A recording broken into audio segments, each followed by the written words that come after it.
That's not enough.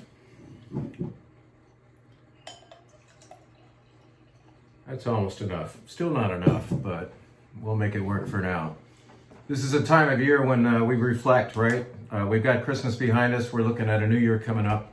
And we also think of who we might have lost, near and dear to us over this last year called 2020, or maybe people we knew about and respected. And, we think of the musicians and the actors and all these famous people who also went by the wayside this year. And I think sometime this last year, Ian Holm passed away. Ian Holm, the actor, did a lot of things. He played The Hobbit and so on.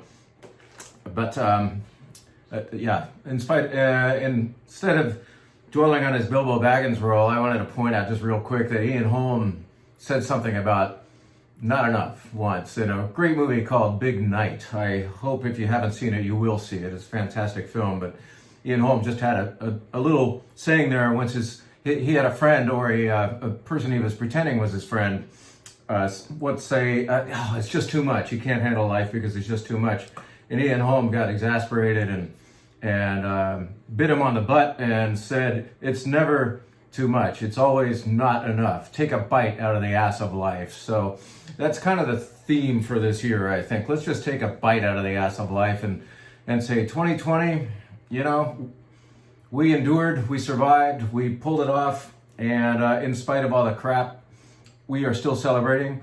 Fact of the matter is the sales for sparkling wine are up. I believe it is people just bound and determined to find ways to creatively celebrate, even if it means buying a good $15 bottle of sparkling wine. We are selling bubbly like never before. And so as you can imagine, as we approach New Year's, we are talking all about sparkling wine, or virtually all about sparkling wine. In this last video of the year, it might be, you might be you might succumb to one more. You might be subject to one more. At any rate, here's just an introduction, a sip, a thank you, a happy new year. Toast to you, the wine steward participant. Thank you for everything. And let's quickly point out that whereas we're going to be talking about champagne, largely champagne is the subject today, we can offer the alternative that costs less to keep your day-to-day sparkling needs fulfilled. This is a sparkling wine from the south of France, from an area called Limoux. We've talked about it before, but this is just to remind you that we have sparkling wine at all different price categories. This is by a producer called Delmas. And this wine is uniquely called, not Cremant de Limoux, but Blanquette de Limoux. It's a product exclusively from here. Blanquette has to be made of 90% a local grape called Mosaic. And then you can add a little Chardonnay or a little Chenin Blanc to it. But the fermentation requirement is that it be made like champagne. In other words, the second fermentation has to happen in bottle. So it's made the hard way, not with a big bulk Charmat process like Prosecco, but in individual bottles does that second fermentation occur. So you get all that for well under $20. A very nice wine. I have it in my glass right now. I couldn't afford to open any of these champagnes in front of me just for a little old video's sake. I'll do that tonight, perhaps. But in the meantime, this is nice wine. Mosaic, the grape, is often referred to as tasting like apples, perhaps like a golden delicious apple. And I think that's talking here. Along with that, I get a sense of fennel or anise. Maybe we could call it licorice. Just a little vagueness of that. It's delightful. It's bone dry. It's lively. It's refreshing. It's not as exotic or complex as champagne, nor is the price. So just consider. And let's talk about, as we approach the subject of champagne, setting the stage. Setting the stage means, to me, making sure I have some good things to eat nearby. One good thing to eat would be this beautiful hunk of cheese. Now, it's pretty big. It's almost as big as my big fat head right here. This is called Brillat Savarin. Brillat Savarin comes from Burgundy, France. It is mellow, soft, creamy. It's more, I think it's a triple cream, and it's more unctuous than like a brie, and it has that same texture, but even more collapsible as it warms up. It's something you might want to even scoop into with a cracker rather than try to work with a knife. Working with a knife, pain in the butt, but we also know that you probably are not in for a round of Brillat Savarin the size of Jim's head. So, in fact, we do subject Dawn, our cheesemongress, to the very difficult task of cutting this into sections for you. She kind of swears while she's in the kitchen, and I just stay away and say nothing as I hear and anticipate, because of the profanities, I'm imagining Dawn is probably cutting Briotte Savarin right now. And in fact, I walk in there and hold out my hand or my cracker for a little bit of this. And in fact, she's working on this cheese. It's worth all of our pain to give you the pleasure of this wonderful cheese, chopped up for you by Dawn into more consumable and purchasable amounts. So we have a good amount of this right now, just in time for champagne. The reason why we're recommending this cheese for champagne is because its flavors are discreet. With champagne's flavors, with the CO2 kind of getting in the way sometimes, its flavors are also discreet. So you don't want to like overdo the food thing necessarily. Whereas champagne is nowadays, certain ones are fantastic for right in the middle of the meal.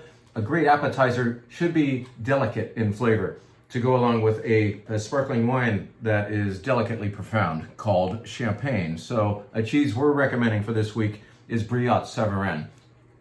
And if you want a cheese that actually fits into its container perfectly and will not flatten out and overflow, this is another softie that we have back in stock. This is to let you know that Le Secret de Lys is back in. I think this comes from Savoie, France. It has a little bit more of that earthy funk to it. It's not strange and scary, but for those of you who want one notch more flavor than the Briotte Savarin, something that I think will still work with the more strongly flavored champagnes, Le Secret is a great one.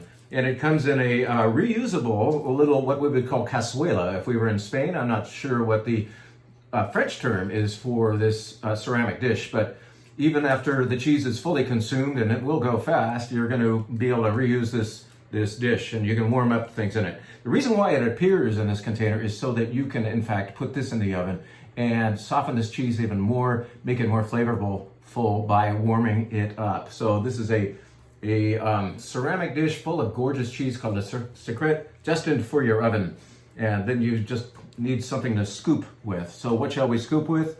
We talk about crackers all the time, and we have a nice selection down there from Rustic Bakery and so on, crisps and crackers, flatbreads and so on.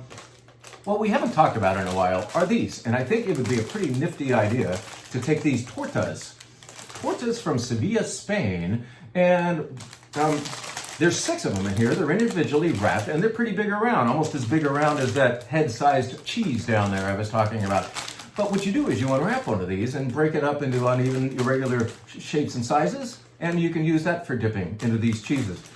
This is delicious torta. Well, they come in different flavors from Spain, but this one has just a nice olive oil soaked quality, a tiny, tiny dash of sugar on it, but it's only barely sweet, and a sense of fennel. I believe it actually uses fennel on it, or that would probably be tarragon seeds maybe. And that's about it. A little bit of rosemary too.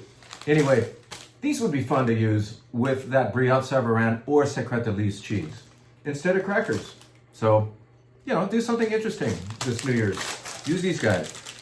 Let's get into the main subject now about champagne. And I've talked about setting the stage, and yet I should stay on that subject one little moment longer and talk about glass shape. This is tradition, right? Tradition is the champagne flute. We've all but like retired this glass shape. This one is pretty much useless to me nowadays. Why? Because I think it is responsible for a lot of people misunderstanding champagne. Champagne, which automatically costs $30 on up, usually to get good stuff is $40 on up. And we put it in a skinny little glass like this, and all we get are bubbles, and flavor is restrained. And nose is certainly inhibited because there's nowhere to put your nose to actually smell this stuff. This flute, I think, has kept champagne away from a lot of people who deserve to understand it better. What is changing the game is a bigger tulip-shaped flute. We were selling these. We are about to determine to sell them again. We've lost our distributor for this glass. We love these glasses. A lot of you already have them at home. I haven't bought them here before. But if you can find these somewhere, even if it's not at the wine steward, get a glass that has more of a bowl to it. A nice, delicate, preferably crystal glass, so light that you feel only the wine, virtually only the wine in this glass. This thing is like a beautiful glass. We love it. Whole point is, I can get my nose into this. I can smell my champagne because Whereas you're only going to fill it up to about here, and actually that's not enough, is it? It's never too much. It's always not enough. Ian Holm. Big night. You want to perhaps fill it no further than this, up to the widest part of the glass, so that you can still let that wine and all that CO2 bringing up the aromas get a little bit trapped in the rest of the glass, so that you can bring your eager nose to it and take a whiff. And you get to do that with a bigger glass. Let me show you something I did the other day. On the day after Christmas, I was offered some champagne, and I said, hey, do you mind if this time around, even though we've been using these glasses the whole time, if I put it into this? What do we got here? We've got a Burgundy glass. This is what we often serve, white Burgundy and red Burgundy, that is Chardonnay from Burgundy, France. And this is the glass that we like to use. We use it for Barolo as well, and Northern Rhone Syrah. But do we ever think of doing sparkling wine in such a glass? Sometimes being in the mood is okay, you know? This is a glass that actually, I had Charles Heidsieck out of it on the day after Christmas, and it was killing it. I got to smell so much of that wine. Maybe the bubbles were a little flattened out, but I was in a mood to really taste champagne. Sometimes bubbles actually, as energetic as they are, as fun as they are to enliven the tongue, they can actually sometimes inhibit flavor. So this glass let me smell more and feel more and taste more. Give it a try. I know you have this glass shape at home. Why not try a side by side with your favorite champagne? See what happens. So as far as setting the stage goes, we've talked about stemware, we've talked about good things to eat with your champagne. Let me talk about one more technique. This whole thing about like getting to know champagne, I didn't understand this subject for a very, very long time. And I think it's because I was trying perhaps really great champagne, but it was really cold. I was having it in this flute instead of a better glass, because that was back in the day before we knew about these better glasses yet. And I was just like not getting it. I thought this inexpensive stuff was just as good as this more expensive stuff. And this more expensive stuff. What's the deal, I thought? Well, glass shape really helped open up things. Listening to people telling me the difference, and then I was carefully finding those differences. But what I think would be really helpful for you someday is to leave just a little bit of your champagne, maybe your third bottle of champagne that you can't quite finish this New Year's Eve. Leave it at the bottom of the bottle until the next day. Let it flatten out. Put it in a big glass. It's not the ideal way to taste that wine necessarily, as far as it's not celebratory anymore. It doesn't have its happy bubbles going on. Some of the joy is gone. What you're getting instead is all the flavor of that wine without the bubbles getting in the way. It's perhaps, like I said, not the ideal way, but it's really enlightening to try flat, warmed up champagne. Might sound disgusting. I think you're going to find it interesting. So that is especially what I used to find out on days after events that we would do here. Oh, there's a little bit left in this bottle that's been open all night. That's all warmed up. And all the bubbles are gone. I want to try this anyway. That's when I really started to understand champagne and the differences between these different champagnes. And in fact, that's kind of what you've got going on here. Good old white Burgundy, right? This is 100% Chardonnay. That's one of the most important grapes in the Champagne region, but this has no bubbles. This is done in limestone, just like up in Champagne. Chalky limestone there perhaps is a little different from what they have in Burgundy, but the idea is still the same. High acidity and wonderful nuances that we taste and understand better when the wine is not freaking cold. And in fact, we are also recommending that white Burgundy not being enjoyed or tasted straight out of the refrigerator, but warmed up. So temperature. So set that stage, or give yourself a little lesson about the differences of champagne, what that base wine tastes like without the bubbles. It'll be really enlightening for you. Now let's treat the subject, the main subject. Let's put this wine on a pedestal, because that's what we do with champagne. We put it on a pedestal, or at least in this case, a stack of CDs, just to get high enough to show it on screen. But we wanted to just talk about why one champagne is different from the other, just like all the different forks on the road. Per my previous understanding of champagne, or misunderstanding of it, and perhaps per the misunderstandings out there, we don't necessarily all realize that champagne producers in this region that's actually 100 miles long and about 40 miles wide have a lot of options at hand. So let's just talk about some of the options of a champagne producer and why one champagne might be different from another. A lot of style choices are on hand. There's a checklist, there's a clipboard for the aspiring champagne producer to achieve his or her, let's say, house style. This is Guy Charlemagne. This is a producer whose wine we try to carry all year long, even though the guy in Champagne, this dude makes among his like 4 or 5 different bottlings, no more than 10,000 cases total. So this is a small, tiny producer. He's got to be tiny. Why? Because he grows all of his own fruit. So this is interesting as a champagne. This is kind of a style choice, but also an interesting fact that this producer is a grower producer. Grows all of his fruit, Guy Charlemagne. And we could also say that one of the other stylistic forks in the road is also represented on this particular label, in that this is a Blanc de Blanc. Blanc de Blanc means that you must use, in order to use that name, only white grapes to make your champagne. Well, what is the prevalent white grape in Champagne? Anybody? It's Chardonnay. So a Blanc de Blanc from Champagne is nearly always 100% Chardonnay. And it is going to be flavored in that direction, of course. In the case of a grower producer, is it better? I would say it's more distinctive because that person had full control over his product by growing it and making it. And in this case, he chose to go down the fork in the road, the stylistic fork in the road of all Chardonnay in order to make a Blanc de Blanc. This is beautiful wine. We have stocked up on it. If you want grower champagne that costs less than $55, get the Guy Charlemagne. It pleases a lot of people. We have it has a wonderful track record here at the Wine Steward. Something, maybe a slightly bigger brand, but a wine I've loved forever. And I'm not sure why I'm putting it up here as far as talking about one of the styles. Actually, this will bring up a topic. This is the Charles Heidsieck. So besides just announcing the fact that we've just bought big on this champagne, need a champagne break, or a Blanquette de Limoux break. That's almost enough. Charles Heidsieck, wonderful stuff. The critics love it. It is going to be interesting for this topic, or for this conversation, because I get to talk about time on the lees, a style choice that a champagne producer gets to make is how long the wine will be on the lees during its second fermentation. So we all know that we make a base wine. We turn Chardonnay or Pinot Noir, if we're in Champagne, into wine. It sits in a big stainless steel tank or in a barrel. That's another style choice. And then it goes into individual bottles.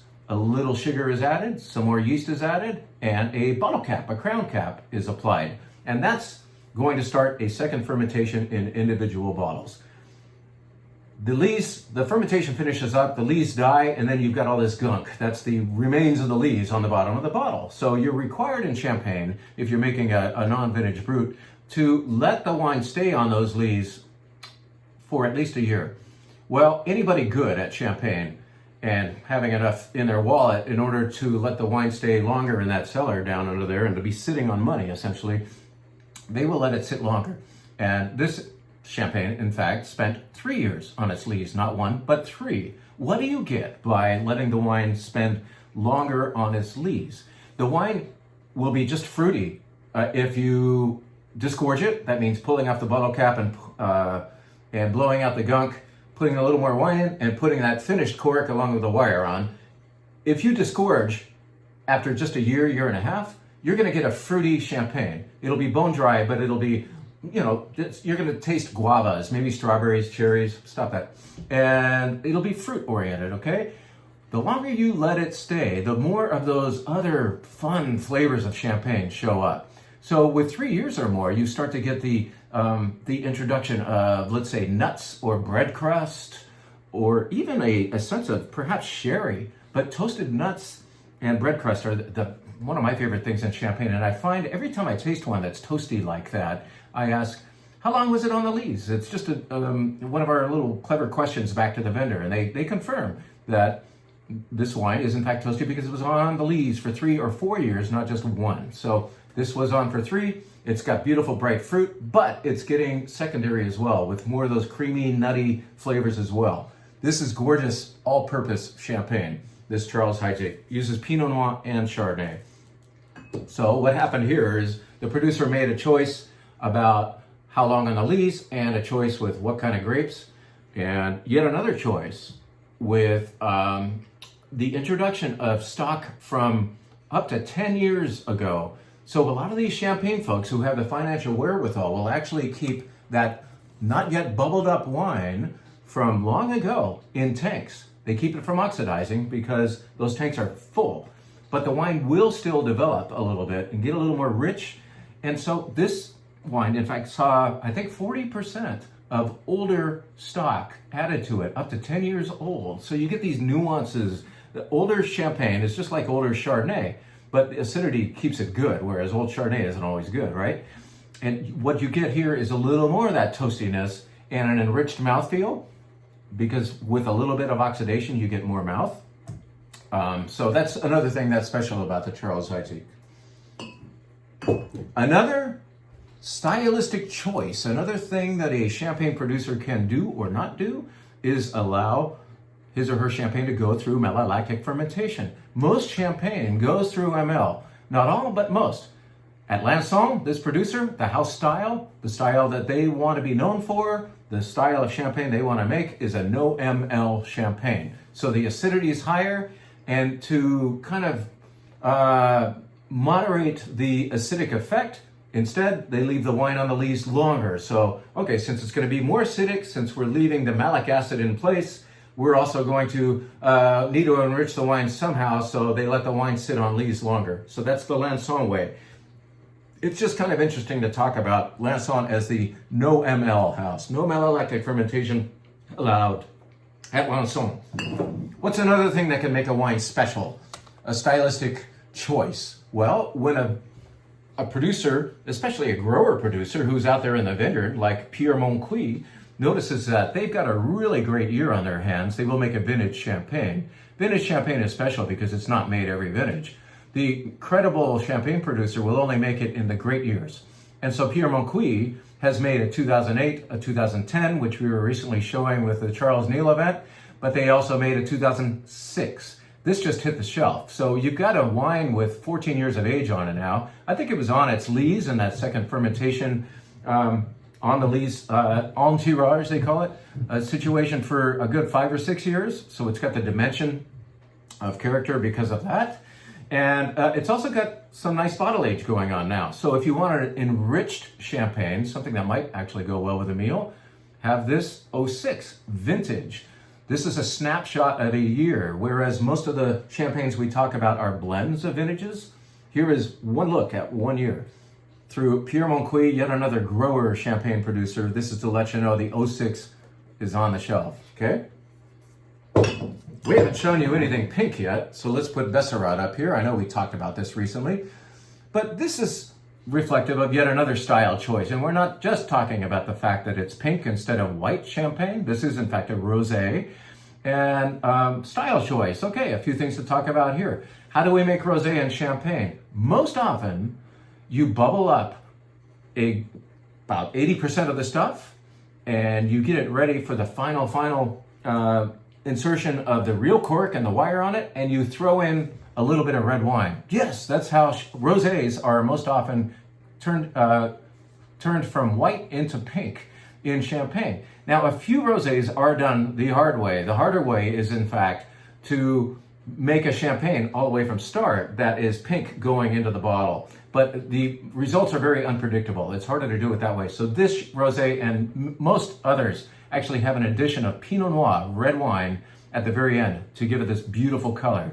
So that's a style choice. But another another style choice I wanted to talk about, particular to Besserat, the same way Lanson is particular in its no ML, Besserat, across all of the wines they do, they use a lower amount of pressure.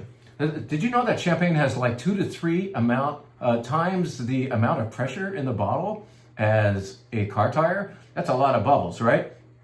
Usually 5 to 6 bars of atmospheric pressure. Well, Besserat does it at 4 on purpose because they want their champagne to be especially known for mealtime.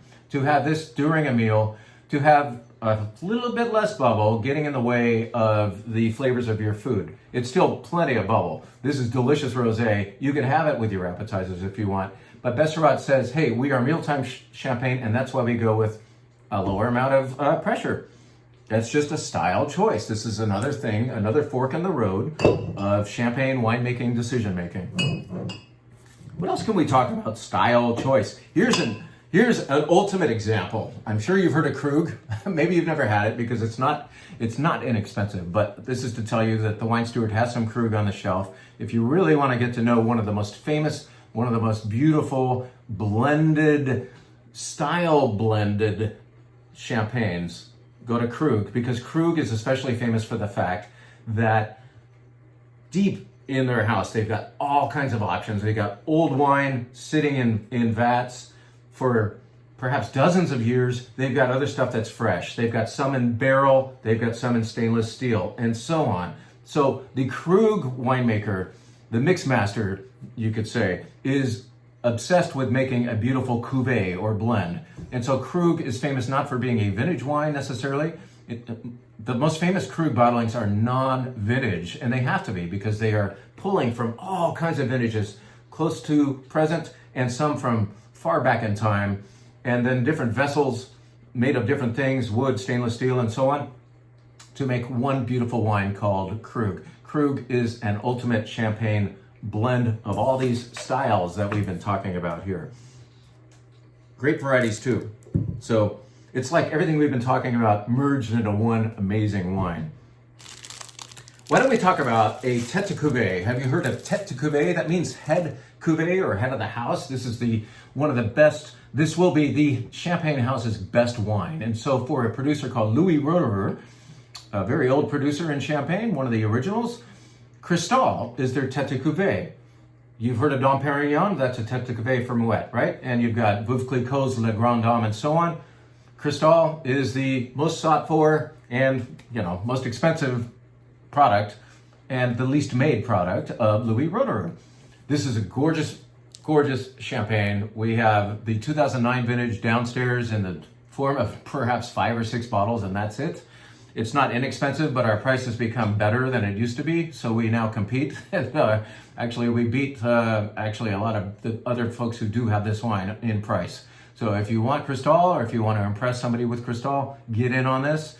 Interesting looking package, isn't it? This all goes back to the fact that the Russian czars loved Roederer, and one in particular asked Roederer to let him enjoy the color of the champagne itself by putting it in a clear bottle. Roederer said, okay, we'll put it in a clear bottle, clear glass. However, we still need to protect that champagne from light. So the concession was made, but an addition was made as well of this wrapper on Cristal, very distinctive stuff. You know you've got a bottle of Cristal in front of you as soon as you see the gold wrapper. This is actually meant to protect the wine from the light. The other thing that you can't as easily see in this video is the fact that this champagne has no punch. There's no indentation. And that might be a feature of a really, really cheap bottle of wine, right? It doesn't have that indentation or what we call the punt. In this case, yet another czar requested or demanded, I think they were used to demanding, that there be no punt on his Cristal because he was afraid that somebody might pack explosives into it as an attempt to assassinate him. It does turn out that czar was assassinated, but Cristal was not the reason. So you can't blame it on Roederer. At any rate, that's why even now this champagne has, this bottle has no punt in it. Kind of cool, right? I think we're almost out of time. I know we were out of time probably 10 minutes ago, but I want to mention one more great champagne house. This champagne house we've mentioned before, this is Des Saint-Gall. This is actually a cooperative of a bunch of different growers, but unique. This cooperative is unique in that they control over half of the Grand Cru and Premier Cru vineyards in the Côte Blanc, which is like high rent real estate of Champagne. Champagne being pretty big, boil it down to a very interesting and fantastic place for quality, the Côte Blanc, and you've got the growers all banding together to make this wine. Most of what they grow and make goes to all these other fancy name producers, places like, well, I'm not even going to name them, but just name the champagne names that you've heard of that you see on grocery store shelves, and they are good things. They are very good wines sometimes, most of the time. But the fact of the matter is they did not grow their fruit. They bought a lot of their juice from these guys. So this is the cooperative's own label. This is the house champagne from a producer that has obviously tons of options because they grew the stuff and they have tanks and tanks and tanks. They keep the good stuff for themselves. They sell the other stuff to the likes of, I won't name the names, Desangal. This is beautiful champagne for $45. And what I can tell you is that they have the option that I've mentioned before of tanks upon tanks upon tanks deep in the bowels of the earth of vintages that go back dozens of years. The oldest stuff at Desangal, they say, is 40 years old, and some of that may in fact be in this beautiful wine. And that's when that flavor of sherry, as strange as it may sound, it is really delicious and haunting. That happens in this particular wine. So as far as style, if you like champagne that has a little bit of that kind of antique-y flavor, so it's kind of hard to describe it otherwise, it happens in Desangal. And with that, I'd like to show you one beautiful thing, and I hope I don't have the worst blooper of all by getting this thing open. This is from the same producer. I have one of these. Not all of you are in the market for a 4-pack, but I talked about Tête de Cuvée, where a lot of the champagne producers have a top wine. This is Orpal. That is the nickname or the proprietary name for Desangal's, the champagne I was just talking about, for their winery. So Orpal is their good stuff. It is, you could say, their Dom Perignon. This is a 4-pack, and what's unique about it, these 4 bottles represent 4 different vintages. So within this 6-pack or 4-pack, I wish it was 6, beautiful box and so on, leather strap and all that. Champagne's not without its bells and whistles, right? But within here are 4 different vintages of Orpal.